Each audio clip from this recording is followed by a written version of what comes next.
எடப்பாடி பழனிசாமி கூலாக இருக்க காரணம் என்ன உள்ளிட்ட பல்வேறு விஷயங்களை பார்க்க போறோம்.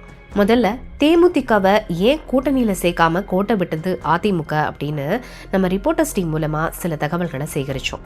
அதிமுக கூட்டணி செல்வாக்கோட தான் விருதுநகர்ல தேமுதிக அதிக ஓட்டு வாங்க முடிஞ்சிச்சு. விஜயகாந்த் ஜெயிச்ச விருத்தாச்சலம் தொகுதியில பிரேமலதாவால ஓட்டு வாங்க முடியல.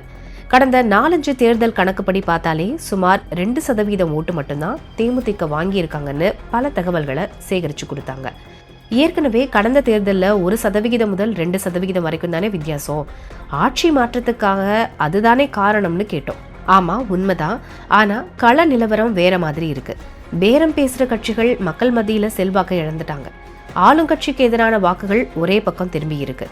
பாமக கூட்டணிக்கு வந்த பிறகு தேமுதிக தேவையில்லை அப்படின்னு முதல்லயே முடிவு பண்ணிட்டாங்க.